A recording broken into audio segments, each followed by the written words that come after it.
Lanjut bahasan terakhir, baiat Aqobah kedua. Isi baiat Aqobah kedua, tubayyuni ala sam'i wa ta'ati fil nasyati wal kasali wan nafaqati fil usri wal yusri wa 'alal amri bil ma'rufi wan nahyi 'anil munkari wa an taqulu fillahi la takhafuna fillahi lawmata la'imin wa 'alal an tansuruni fatamna'uni idza qadimtu 'alaikum mimma tamna'una minhu anfusakum wa azwajukum wa abna'akum walakumul jannatu. Kamu berbaiat kepadaku untuk mendengar dan taat ketika bersemangat dan malas, untuk menafkahkan harta ketika sulit dan mudah, untuk menyuruh kepada yang ma'ruf dan mencegah dari yang mungkar, untuk berbicara di jalan Allah dan tidak takut kepada orang yang mencela. Hendaklah kalian menolongku jika aku datang kepada kalian, melindungi aku sebagaimana kalian melindungi diri kalian, istri-istri dan anak-anak kalian, dan bagi kalian adalah surga. Nah, sekarang kita lihat pelajaran dari baiat Aqobah kedua. Lihat yang pertama. Perjanjian Aqobah kedua yang merupakan momen terpenting dalam Islam, di antaranya terbukanya jalan untuk berhijrah ke Madinah bagi para sahabat radhiyallahu anhum, kemudian bagi Rasulullah sallallahu alaihi wasallam, kemudian dari sana terjadi perang Badar. Pertempuran Badar, baca di bawahnya. Perang Badar adalah pertempuran besar pertama antara umat Islam melawan musuh-musuhnya. Perang ini terjadi pada bulan Ramadan tahun kedua Hijriah. Pasukan kecil kaum muslim yang berjumlah 313 orang bertempur menghadapi pasukan Quraisy dari Mekah yang berjumlah 1000 orang. Setelah bertempur habis-habisan sekitar 2 jam, pasukan muslim menghancurkan barisan pertahanan pasukan Quraisy yang kemudian mundur dalam kekacauan. Nah, sebelum perang Badar, perang pertama, itu ada baiat tadi, Aqobah kedua, baru Nabi Shallallahu Alaihi Wasallam berhijrah, terus perang lawan orang-orang Quraisy. Jadi perjanjian ini awal untuk tersebarnya dakwah. Terus yang kedua, sebelumnya Nabi nanti setelah itu berhijrah. Baru berarti setelah pelajaran ini nanti kita akan mempelajari tentang hijrah. Hijrahnya Nabi Sallallahu Alaihi Wasallam dari apa? Mekah ke Madinah. Nah, sebelumnya lagi, sebelum perang nanti, peristiwa Aqobah ini ada. Nah, setelah itu ada perang Badar. Perang Badar itu perang pertama, kaum muslimin pasukannya cuma 313. Orang kafir Quraisy 1000. Imbang enggak? Berapa kali itu berarti? 3 kali. 1 banding 3. Namun ketika itu dengan izin Allah, perang yang sekitar 2 jam tadi, kaum muslimin menang. Karena Allah datangkan bala tentara lagi berupa malaikat-malaikat untuk hancurkan orang kafir Quraisy. Akhirnya pasukan yang banyak 1000 tadi seakan-akan tidak ada apa-apanya. Nanti makin jelas ketika kita bahas perang Badar. Badar itu di kota Madinah yang namanya Badar. Sekitar Madinah yang namanya Badar. Maka disebut perang Badar. Terus sekarang Ka'ab bin Malik tentang perjanjian ini mengatakan, walaqad sahitu ma'an Nabi sallallahu alaihi wasallam Lailatul Aqobati khina tawassaqna 'alal Islam wa ma uhibbu anna li biha mashada badrin wa in kanat badrun adkara fin nasi minha. Saya telah menyaksikan malam Aqobah bersama Nabi sallallahu alaihi wasallam manakala kami berjanji setia membela Islam. Saya tidak lebih suka jika ditukar dengan perang Badar, walaupun perang Badar lebih diingat oleh manusia ketimbang perjanjian Aqobah. Nah, terus ada penjelasan dari dalam Fathul Bari. Dalam Fathul Bari disebutkan, perang Badar lebih utama karena perang tersebut adalah perang pertama kali yang dimenangkan oleh kaum muslimin. Tetapi perjanjian Aqobah merupakan sebab tersebarnya Islam dan timbulnya perang Badar. Perang Badar ini perang pertama kali, sedangkan perjanjian Aqobah ini sebab tersebarnya Islam. Terus yang kedua, syarat kedua yang disebutkan dalam baiat Aqobah kedua adalah berinfak pada waktu senang maupun susah, yaitu disebutkan wan nafaqati fil usri wal yusri. untuk menafkahkan harta ketika sulit dan mudah. Nah, lihat, wan nafaqati fil usri wal yusri. Kita diperintahkan sedekah baik kita dalam keadaan lapang maupun kita dalam keadaan susah. Terus dalam ayat diperintahkan mengorbankan harta di jalan Allah.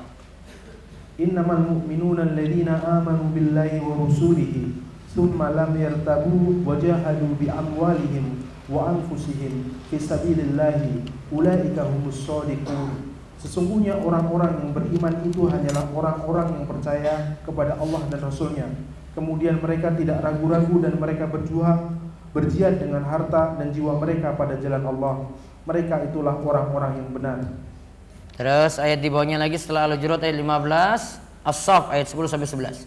Ya ayyuhalladzina amanu hal adullakum ala tijarah. Hal adullukum. Ya ayyuhalladzina amanu hal adullukum ala tijarah tunjikum min adabin alimin tu'minuna billahi wa rusulihi wa tujahiduna fi sabilillahi bi amwalikum wa anfusikum dzalikum khairul lakum in kuntum ta'lamun. Hai orang-orang yang beriman, sukakah kamu aku tunjukkan suatu perniagaan yang dapat menyelamatkanmu dari azab yang pedih, yaitu kamu beriman kepada Allah dan Rasul-Nya dan berjihad di jalan Allah dengan harta dan jiwamu. Itulah yang lebih baik bagimu jika kamu mengetahui. Nah, itu dua ayat yang menunjukkan pada kita disuruh mengorbankan harta di jalan Allah. Bisa bentuknya untuk sedekah, bisa bentuknya zakat, bisa bentuknya bangun masjid, bisa bentuknya menafkahi orang-orang yang belajar, sedekah pada orang-orang yang belajar, dan seterusnya. Terus yang terakhir ini hadis yang membicarakan keutamaan sedekah ketika susah dari Abu Hurairah. Dari Abu Hurairah radhiyallahu anhu, Nabi sallallahu alaihi wasallam bersabda, "Sabaqa dirhamun mi'ata alfi dirhamin." Qalu wa kaifa? Qala kana li rajulin dirhamani tasaddaqa bi ahadihima wa antalaqa rajulun ila urdi malihi fa akhadha minhu mi'ata alfi dirhamin fatasaddaqa biha. Satu dirham mendapat mengungguli 100.000 dirham. Lalu ada yang bertanya, bagaimana itu bisa terjadi wahai Rasulullah? Beliau jelaskan, ada seorang yang memiliki 2 dirham lalu mengambil 1 dirham untuk disedekahkan. Ada pula seseorang memiliki harta yang banyak sekali, lalu ia mengambil dari kantongnya 100.000 dirham untuk disedekahkan. 1 dirham bisa mengungguli 100.000. 1 malah bisa pahalanya lebih besar dibandingkan 100.000. Yang sedekah 1 dirham ini dia cuma punya uang 2 dirham, dia ambil 1, berarti separuhnya. Yang 100.000 dirham ini 100.000, ya, dia itu punya uang banyak, namun dia cuma ambil sedikit saja dari 100.000 dirham yang ada di kantongnya. Misalnya dia cuma sedekah 1 dirham juga, tapi uangnya ada 100.000. Maka yang tadi nyumbang separuhnya lebih utama daripada yang ambil 1 saja sedangkan uangnya ada 100.000. Berarti yang sedikit ini sebenarnya dia lagi susah, lagi butuh dengan 1 dirham, namun mau infak.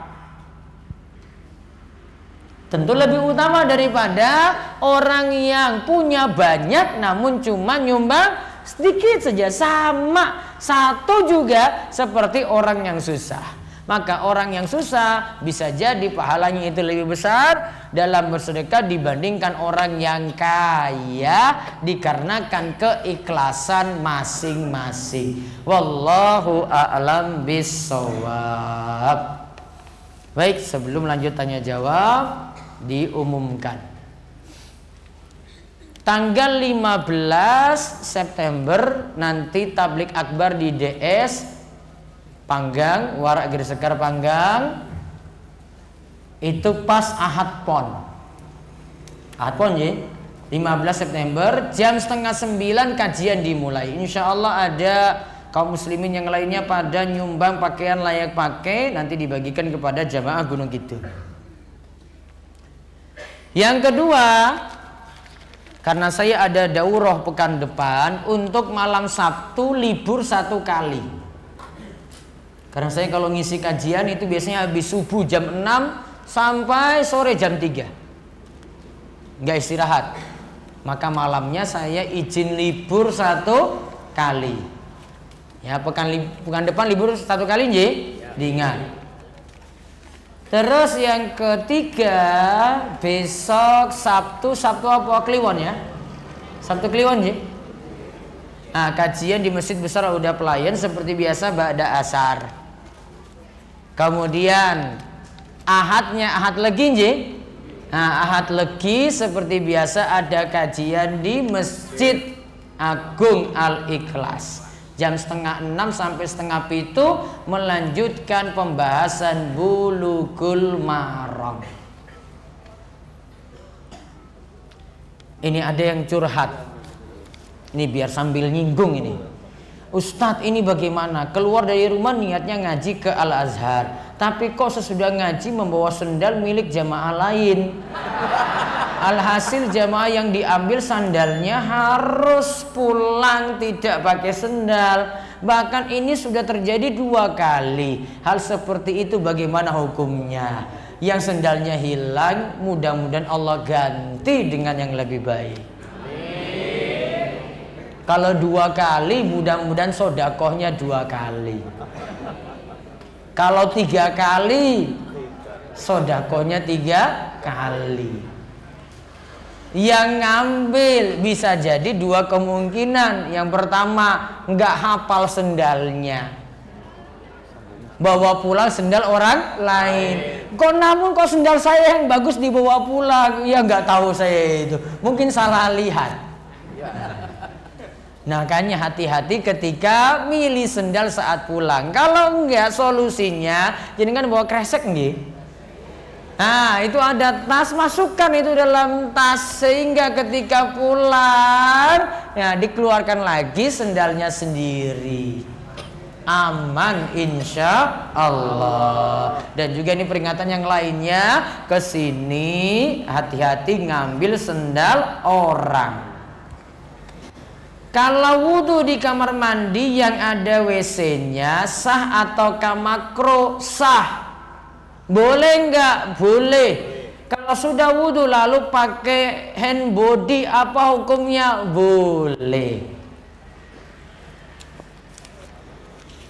Ustaz, saya mau tanya beberapa hal. Apakah akikoh tanpa memotong rambut si bayi sah? Sah. Namun afdolnya akikoh sambil motong kambing, bayinya rambutnya juga dipotong, digundul habis. Dan dilaksanakan pada hari ke-21. Baiknya potong rambutnya dan akikohnya hari ke-7. Namun kalau hari ke-21 tidak masalah. Dan dilaksanakan pada hari ke-21 kelahiran si anak karena rizki orang tuanya cukup untuk akikoh pas anaknya umur 21 hari tadi. Boleh. Surat Al-Kahfi terdiri dari 110 ayat. Dianjurkan dibaca pada malam Jumat atau hari Jumat. Apakah 110 ayat itu harus diselesaikan pada hari itu juga? Bisa nyicil.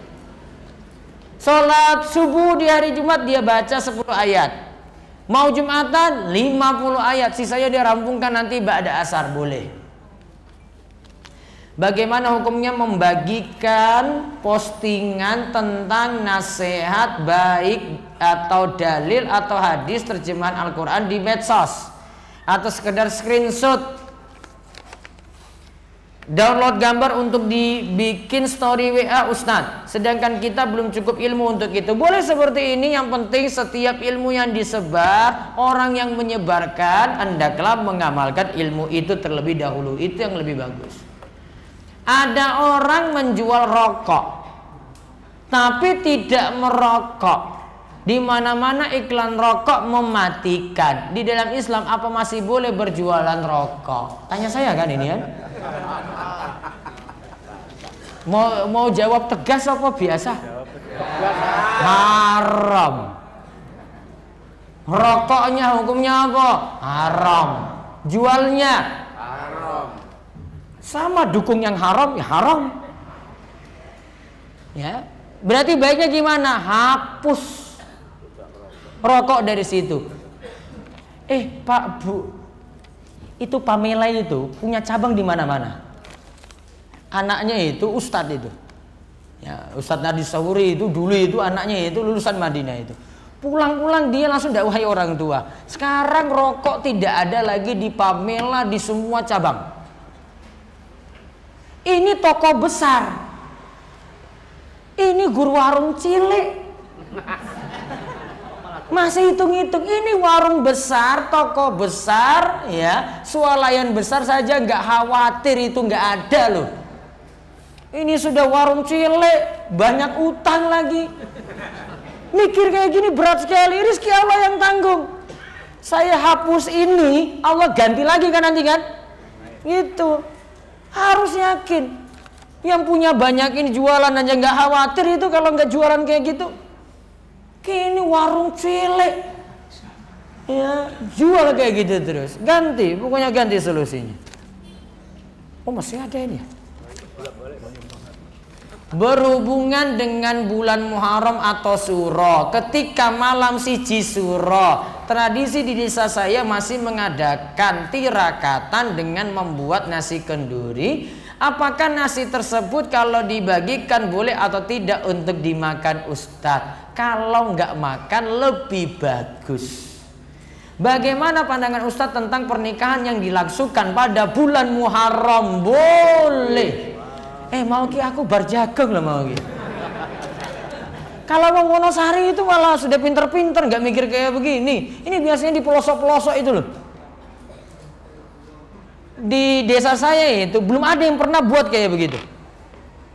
Ya, saya pas tentukan tanggal nikah, ini ada tetangga yang nikah se-RT, saya milih tanggal acak aja. Ternyata pas siji Suro. Saya bilang gak usah diubah-ubah, jalankan aja. Yang lainnya sudah kasih omongan macam-macam, kok ini Mas, kok ini siji Suro, toh ini tanggalnya. Lancar-lancar saja. Nggak ada masalah, nggak ada sial. Justru kalau kita masih beranggapan sial kayak gini, ada kesulitan untuk masuk 70.000 golongan yang masuk surga langsung tanpa hisab, tanpa siksa. Karena Nabi SAW ketika menyebut sifat-sifatnya, Nabi katakan mereka ini sifatnya la yastarkun wala yatatayyarun wala yaktawun wa ala rabbihim yatawakkalun. Mereka tidak meminta diruqyah, mereka tidak menganggap sial, mereka tidak diobati dengan besi panas, mereka tawakal penuh pada Allah Subhanahu wa taala. Anggap sial dengan bulan Suro masuk di sini, nanti tidak masuk dalam 70.000 golongan tadi. Maka kalau buat hajatan bisa pada bulan Suro. Keuntungannya satu, nggak banyak gawean, tidak punya saingan. Yang kedua, cari tenda sound system gampang. Murah toh? Murah. Wong kita ngaji kalau pas lagi bulan besar itu sound system sama tenda saja nggak dapat. Ya di mana-mana itu hajatan jemaah. Kalau sekarang gampang tuh buatnya, mudah-mudahan dapat yang murah. Maka kalau punya mantu lagi, besok nikahnya bulan Suro saja, boten masalah. Jarak rumah saya dengan masjid kira-kira 500 meter, setengah kilo berarti. Bila azan sedang berkumandang, bolehkah saya melakukan sholat sedangkan azan belum selesai? Baiknya tunggu azan dulu, baru lakukan sholat sunnah tadi. Adapun kalau jenengan kalau pergi misalnya perhitungannya sampai ke masjid, kok nanti saya sampai di masjid masbuk, maka mending sholat qobliyahnya dilakukan di masjid. Bolehkah saya harus menuruti aturan istri pertama karena istri pertama yang sudah lama menemani? Kata istri pertama, saya harus nurut, dikekang. Gaji saya rata-rata per bulan 8 juta. Istri pertama 2 anak minta gaji saya. Yang diberikan istri kedua saya 10%-nya saja 800.000. Dan sisanya harus diserahkan kepada istri pertama. Ini nggak adil ini. Nambah istri namun nggak adil. Gajinya berapa tadi? 8 juta. Takut dengan istri pertama, istri kedua tadi berapa? Allah, nggak adil.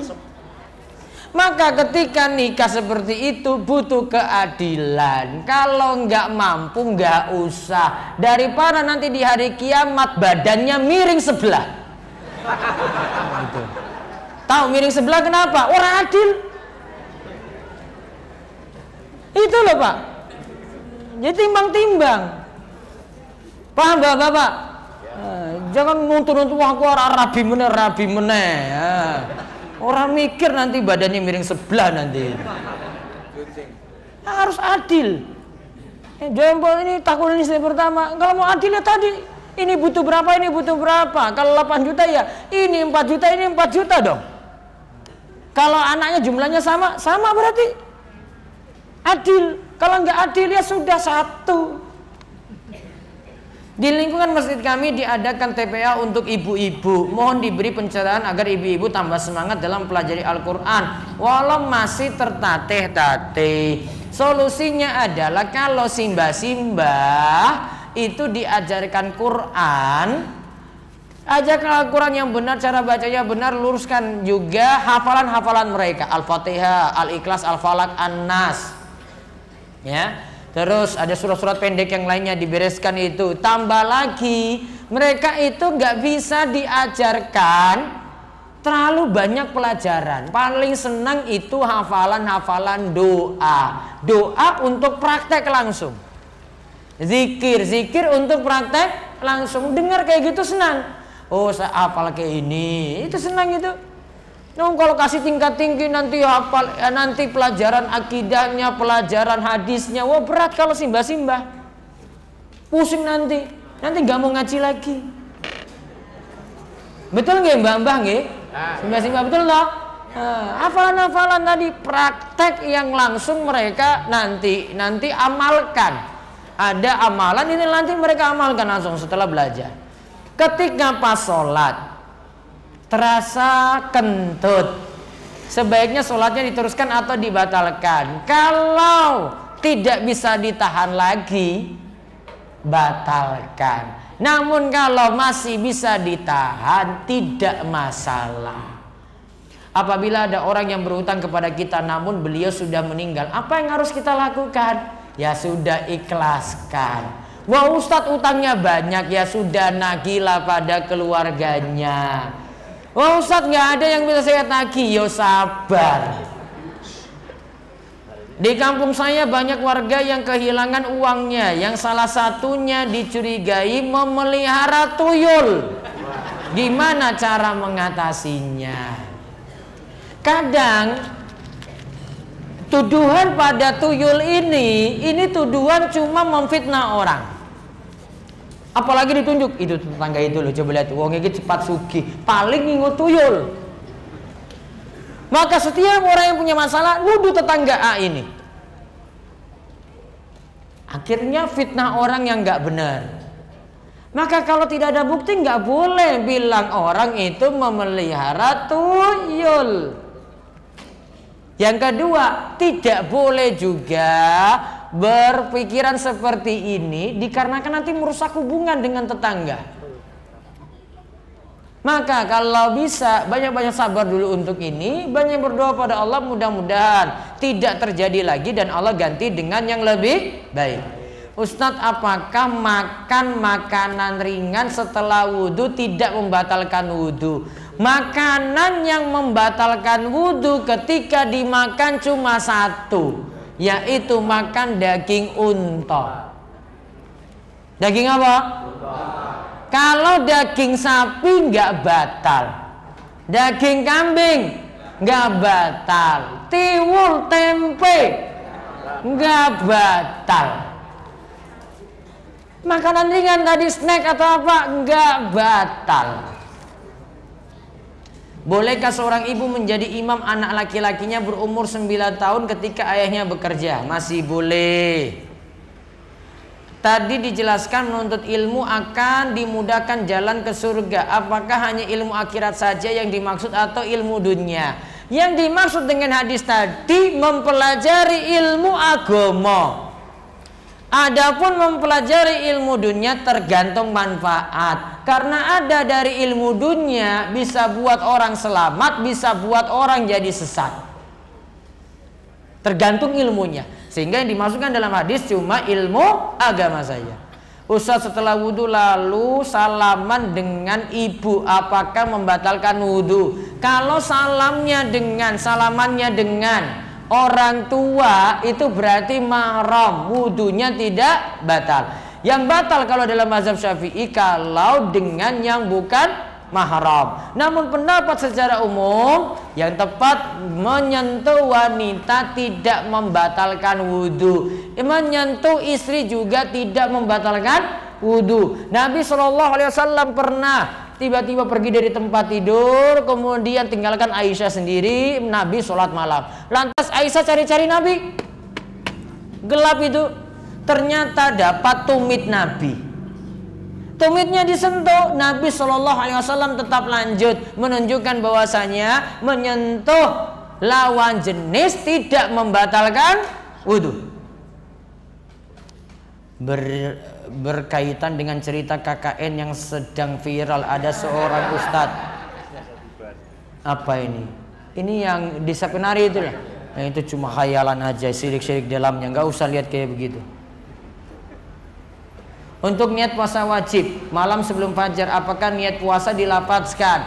Niat yang paling tepat cuma keinginan. Kalau itu cuma keinginan tidak perlu dilafazkan, karena Nabi SAW katakan innamal a'malu bin niat. Setiap amal tergantung pada niatnya.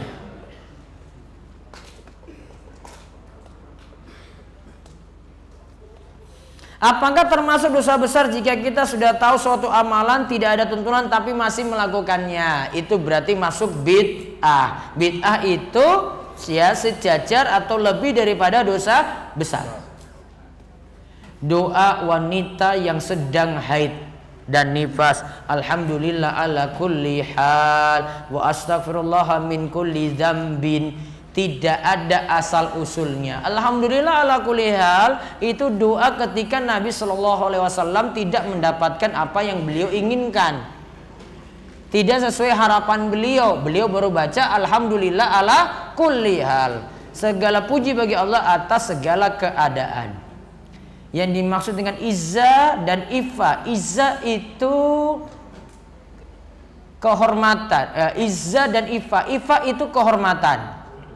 Kalau izza itu kejayaan. Sholat maktubah berjamaah di musola, pahalanya afdolnya sama tidak dengan berjamaah di masjid. Kalau musolanya itu ada sholat 5 waktu, maka pahalanya tetap 27 derajat seperti di masjid. Bagaimana kalau kita saat di masjid membalas WA hanya sekadar tanya jawab soal harga barang?